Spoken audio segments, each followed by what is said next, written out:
Parlons. Design. Parlons. Design. Design. Parlons Design est sponsorisé par The Kakatoes Theory, le site des product designers. Salut, c'est Romain Pinchna, bienvenue dans Parlons Design. Aujourd'hui, je vais vous parler un petit peu de l'outil. Qu'est-ce que c'est, comment l'utiliser, comment bien travailler avec les développeurs avec cet outil, et puis enfin, on terminera avec quelques bonnes pratiques et quelques ressources pour se former à l'outil. Alors, si vous ne connaissez pas très rapidement l'outil c'est quoi, c'est tout simplement une solution qui permet très facilement d'exporter des animations After Effects et de les utiliser que ce soit sur le web, mais également sur une application mobile iOS ou Android, ou même sur une application d'ordinateur pour Windows ou pour macOS par exemple. Donc c'est vraiment très multiplateforme et c'est super pratique.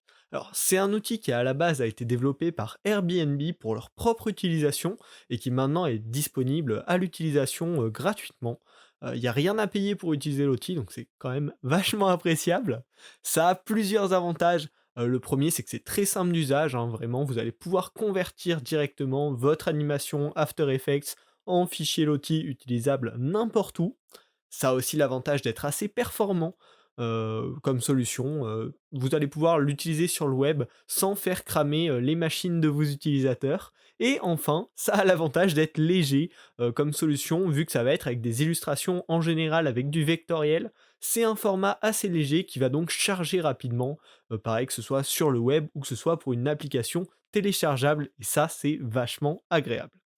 Un petit avantage complémentaire, c'est que c'est assez utilisé quand même aujourd'hui, donc il y a une bonne communauté derrière. Vous pourrez assez facilement trouver une réponse à vos problèmes si jamais vous en rencontrez. Donc ça, c'est toujours un petit plus, hein. Des solutions qui sont très utilisées ont toujours cet avantage du fait de pouvoir trouver du soutien, pouvoir trouver de l'aide quand on a un problème. Alors, à quel moment vous allez pouvoir utiliser l'outil? Ce que je vous conseille en tout cas, c'est principalement pour de l'animation 2D, pour transformer des illustrations statiques en illustrations animées. Donc ça va être tout simplement, peut-être sur une landing page ou sur une page produit, animer une petite scène d'illustration pour donner de la vie, pour ajouter les petits détails, pour donner du mouvement aussi, ça peut être vachement intéressant, ça peut donner une vraie personnalité.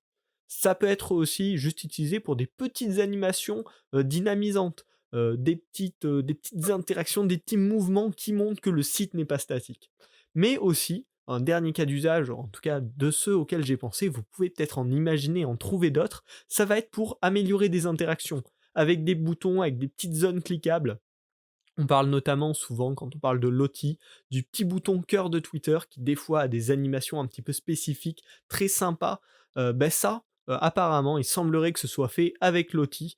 Et donc voilà, c'est rajouter de l'interactivité dans plein de petits détails sympas voilà, qui donnent vraiment vie au produit. Alors, comment ça marche Lottie? Là, vous êtes motivé, vous dites c'est génial, c'est ce que je veux intégrer, j'en ai besoin, ça répond à ma problématique.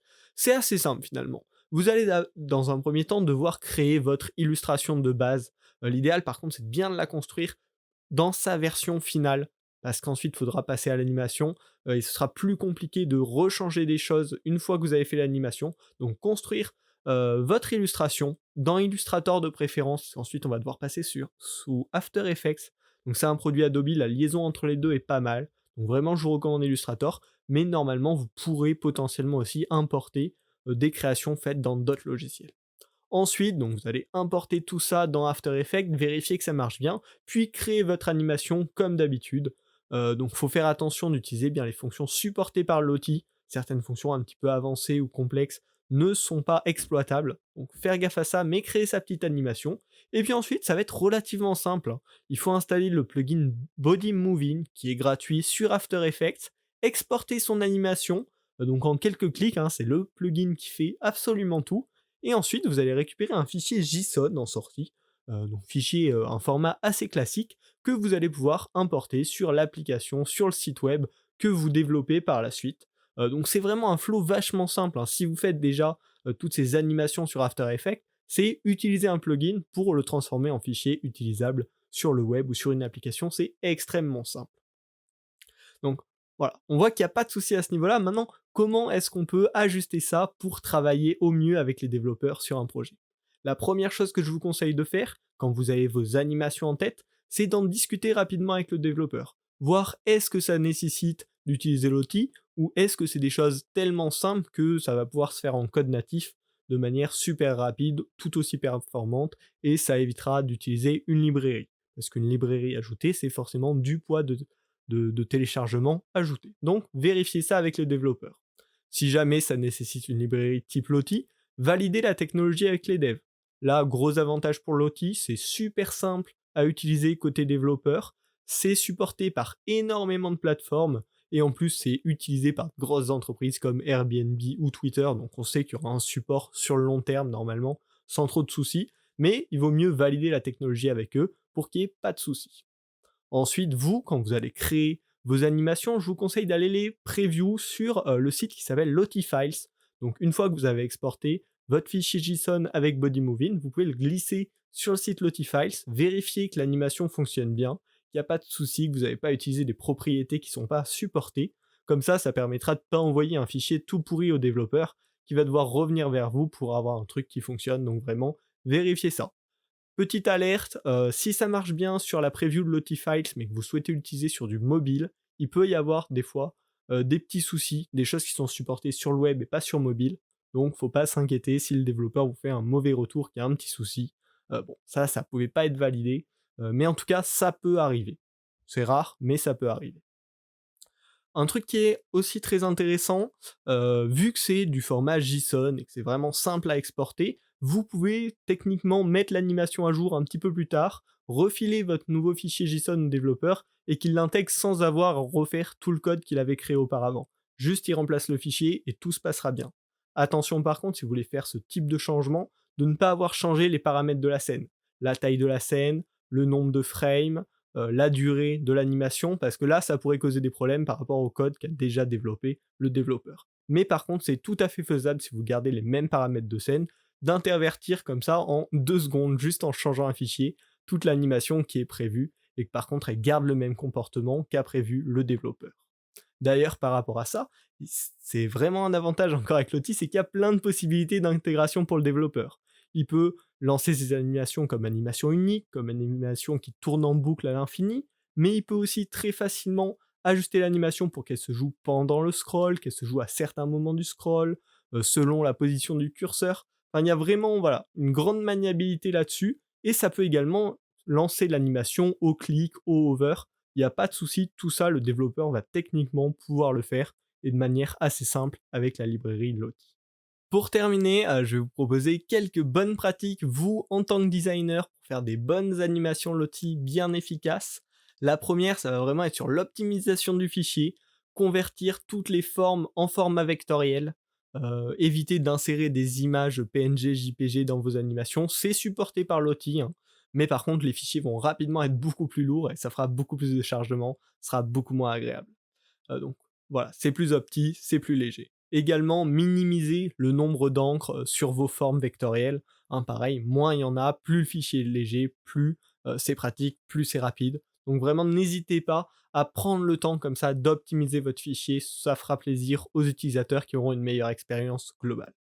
Également, si vous essayez de créer des animations un petit peu complexes, vraiment bien avancées, vérifiez bien sur la documentation Lottie, ça évolue rapidement au fil du temps, mais vérifiez bien que les fonctionnalités que vous utilisez d'After Effects sont bien supportées par Lottie. Ce serait dommage de faire toute une animation très complexe et qu'au final, quand on l'exporte avec BodyMovin, ça ressemble à rien du tout. Donc, vérifiez que les fonctionnalités sont supportées et quand vous la réalisez, n'hésitez pas à exporter au milieu, checker sur le site Lottie-Files que ça marche bien pour pas avoir de mauvaises surprises à la fin. Également, la dernière petite bonne pratique qui va avec ça un petit peu, c'est d'utiliser au maximum les animations sur les paramètres simples, sur la rotation, la position, l'échelle, l'opacité. Ça, c'est le plus simple, c'est ce qui est le mieux supporté, on va dire, par Lottie, et c'est là où vous aurez la meilleure fluidité. Si vous utilisez principalement ces animations simples, ce sera plus simple pour vous, il y aura moins de chances qu'il y ait des bugs derrière, donc maximisez ces paramètres-ci. Je pense que ça vous a motivé, peut-être donné des idées pour des futurs projets. Si vous voulez vous former, découvrir le sujet, j'ai 3 petites ressources à vous proposer. La première en français, c'est une vidéo par Bastille, mais qui est sur la chaîne d'Atecna, où il présente justement l'outil en vidéo avec des petites démonstrations, des petits exemples. Donc ça vous permettra d'apprendre à créer votre première animation comme ça. Si vous êtes à l'aise en anglais, il y a une vidéo que moi j'ai suivie qui est assez détaillée, d'ici Rocket, le lien sera en description. Une vidéo de 40 minutes où elle monte sur justement une illustration un petit peu complexe, avec une animation un petit peu complexe, vraiment de A à Z, comment elle la crée, comment elle l'intègre. Donc là, ça vous fera un tuto bien complet pour comprendre comment utiliser l'outil de A à Z, donc n'hésitez pas. Et enfin, sur le site lotifiles.com, il y a une section Apprendre, Learn, qui vous permettra d'accéder notamment à 2 tutos pour justement apprendre à utiliser l'outil avec le plugin Bodymovie. Voilà, j'espère que cet épisode de Parlons Design vous aura plu, vous aura ouvert de nouvelles idées, de nouvelles portes. Si c'est le cas, n'hésitez pas à le noter sur votre plateforme de podcast préférée.